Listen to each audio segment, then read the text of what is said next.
Oi, gente! Meu nome é Luana Paixão, eu vou ser instrutora de vocês hoje. Bem-vindos de volta ao curso Entrelinhas Cinematográficas. Hoje nós vamos falar um pouco mais sobre roteirização, ok? Sobre a narrativa que vocês vão construir e como vocês vão construir e estruturar essa narrativa, ok? Vamos lá!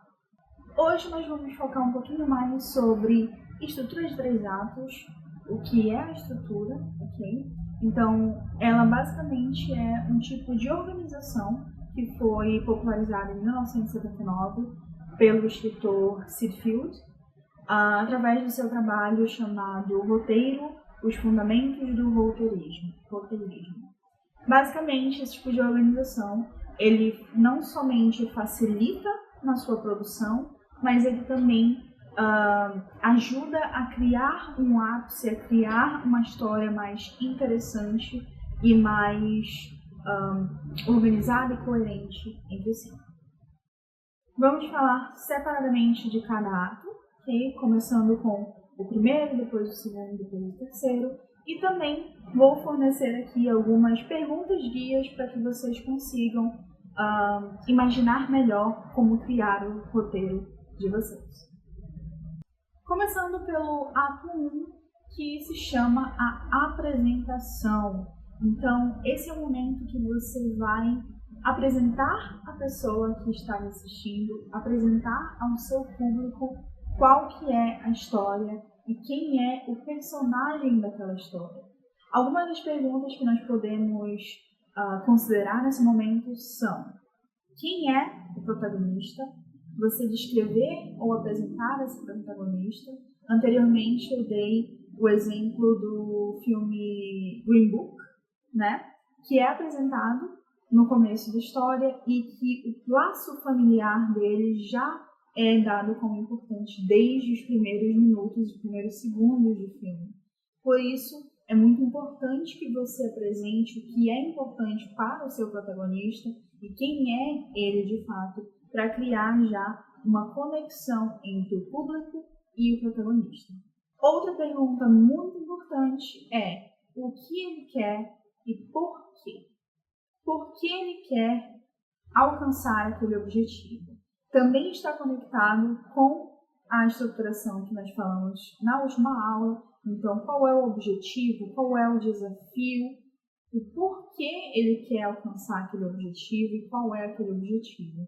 Isso é muito importante que você estabeleça para que nós consigamos deixar de forma clara para o nosso público qual é a expectativa que ele precisa criar. Uma quebra de expectativa, ela pode ser muito boa, mas uma quebra muito grande de expectativa pode acabar fazendo com que a pessoa perca o interesse e pare de assistir a sua produção. A última parte desse primeiro ato é qual é o antagonista, qual ou quem é o antagonista e como ele vai dificultar esse processo, como ele vai criar obstáculos para que o protagonista alcance o objetivo. Como vocês podem ver, todo esse primeiro ato ele está diretamente conectado com a nossa última aula em como criar uma base da sua narrativa. Então, tudo isso é o que você precisa apresentar desde o início e desenvolver ao longo do seu curta, da sua produção audiovisual. Chegamos ao ato 2 e esse ato ele se chama de A Jornada. O nome dele é A Jornada. Então, ele vai ser o desenvolvimento da nossa história, o desenvolvimento principal do que vai acontecer com o nosso protagonista ao longo da sua jornada. A primeira pergunta que nós podemos colocar como muito importante é como o protagonista está tentando alcançar o seu objetivo. Qual é o método, a metodologia que ele está usando. Outro exemplo de filme, por exemplo, é o filme Escola do Rock. Então, no filme Escola do Rock, a metodologia que o personagem principal utiliza é entrar na escola e ensinar aos alunos a tocar e a serem bons músicos para que ele conseguisse alcançar o seu objetivo. Essa é a atitude que o protagonista está tomando para que ele consiga chegar aonde ele quer. Outra pergunta muito importante a se responder nesse ato é como ele está tentando evitar o antagonista. Quais são as ações ou as medidas que ele está tomando para evitar que aquele obstáculo o impeça de chegar ao seu objetivo. Esse tipo de medida, esse tipo de ação, ele pode ser desde uma tomada de decisão mais agressiva do personagem, desde uma decisão de evitação, de você fazer com que o seu protagonista evite aquele obstáculo, desde fazer algo escondido ou algo do gênero, porque as possibilidades elas são infinitas e essa parte ela é muito importante para que você conecte tudo o que foi apresentado no primeiro ato com o desenvolvimento do segundo ato agora. No final do segundo ato, nós temos sempre o ponto baixo. O que é o ponto baixo da história? É aquele momento em que parece que tudo vai dar errado. É aquele momento em que o seu personagem não consegue evitar um antagonista. É aquele momento em que o seu personagem passa por uma aprovação muito grande e que ele quase desiste. Esse momento ele é muito importante para criar uma sensação de crescimento no seu personagem. Então, esse momento de ponto baixo vai ser crucial para que o seu personagem ele amadureça, para que o seu personagem ele se desenvolva, para que ele suba de nível e consiga passar pela aprovação final e alcançar o seu objetivo. O que nos leva ao ato 3, a resolução. Então, após esse ponto baixo, após essa aprovação, após o personagem passar por uma situação em que ele precisou se desenvolver, nós veremos a conclusão, a solução dessa história, a finalização da nossa narrativa. E como primeira pergunta desse ato, desse último ato da narrativa, nós temos o que ele aprendeu. Então, considerando que o personagem acabou de passar por um ponto baixo, o que ele aprendeu e por que ele continua tentando e continua persistindo e perseverando para conseguir alcançar o seu objetivo. Esse momento é o clímax final da história, então você precisa dar uma solução para essa narrativa. O que aconteceu, o que ele aprendeu, ele conseguiu o objetivo, não conseguiu o objetivo, como ele conseguiu esse objetivo e, de fato, ele conseguiu aquilo que ele queria inicialmente? Ou será que o objetivo desse personagem, desse protagonista, foi se modificando e se desenvolvendo e elevando a partir do seu desenvolvimento durante a história, durante a jornada?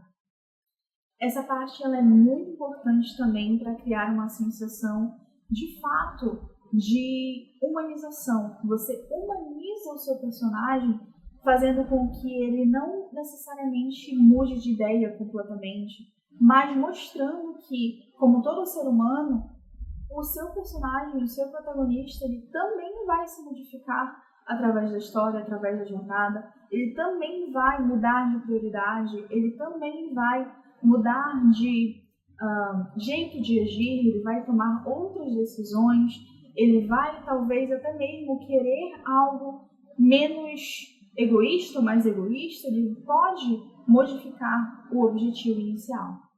É claro que é muito importante que todas essas mudanças, todas essas modificações e melhoras e desenvolvimentos que acontecem durante esses 3 atos, elas façam sentido, elas estejam conectadas. Não necessariamente precisam estar muito bem explicadas e explicadas explicitamente, mas elas precisam estar conectadas com o que é mostrado na história. Bom, agora que eu já consegui explicar para vocês os 3 atos da estrutura tradicional de produção audiovisual, como que nós podemos utilizar uma coisa tão complexa em um tempo tão curto? Bom, não é um trabalho fácil, claro, mas nós temos algumas opções para utilizar essa estruturação, porém de um jeito mais enxuto, mais resumido. Primeiramente, nós podemos diminuir o tempo desses atos e diminuir a complexidade de cada ato. Então, o principal é o primeiro ato, ele vai estar mostrando para o seu público o que é a sua história de fato, mas diminuir o segundo e o terceiro ato pode ser efetivo caso você tenha um tempo limitado, por exemplo, 15 minutos. É claro que você precisa fazer isso com muita inteligência e não tirar da história as coisas que são essenciais à sua narrativa.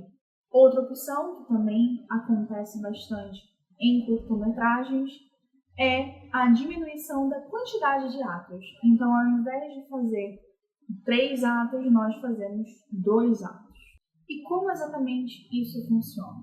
Bom, o primeiro ato você sabe que já é essencial. Então, nós não temos como tirar nada dele, mas nós podemos adicionar um pouco a ele. Então, além de fazer essa apresentação no primeiro ato, nós também já podemos apresentar um ponto baixo, nós também já podemos apresentar algum tipo de desafio que ocorreu, mesmo que não seja um desafio tão complexo, e isso é muito importante. Se você não tem tempo, você não precisa e você não tem como criar um desafio de muita complexidade que o seu personagem precisa se desdobrar para conseguir solucionar. Você vai criar um desafio que vai sim ser um obstáculo, ok? Para que o seu personagem chegue ao seu objetivo final, porém vai ser um desafio não tão complexo e que você consiga facilitar de certa forma, que você consiga que o seu protagonista resolva esse obstáculo de uma forma um tanto mais rápida do que o padrão de um longa-metragem. E quando nós falamos do segundo ato, que seria o terceiro misturado com o segundo, a gente vai achar uma solução, uma resolução. Nós vemos várias resoluções muito complexas em diversos filmes diferentes. Os filmes mais famosos quando se trata de primeiro, segundo, terceiro ato são, por exemplo, Harry Potter, Star Wars, O Senhor dos Anéis. Então, são filmes extremamente complexos e que têm uma conclusão complexa, uma conclusão que permite uma continuação, uma conclusão que deixa algumas arestas abertas para que sejam podadas posteriormente. Mas, quando nós tratamos de curta-metragem, nós precisamos fazer uma solução simples. Então, se eu estou falando sobre um protagonista que quer, por exemplo, um protagonista que está tendo uma briga com a sua amada, o seu amado, e ele quer se reconciliar com a sua amada, e por isso ele vai comprar flores, ele vai comprar um presente ou algo do gênero para se reconciliar, o final vai ser essa reconciliação. Apesar de sermos pessoas criativas e querermos criar várias camadas e várias nuances desse final, quando você tem um tempo limitado, essa solução, essa resolução, ela precisa ser mais reduzida, mais simplificada. Essa foi a nossa aula de estrutura de 3 atos. Dei uma ideia um pouquinho de como que você poderia adaptar para um curta-metragem, como que os 3 atos eles funcionam num jeito narrativo, num geral, ok? Então, espero que vocês tenham gostado. Vejo vocês numa próxima aula. É isso. Tchau!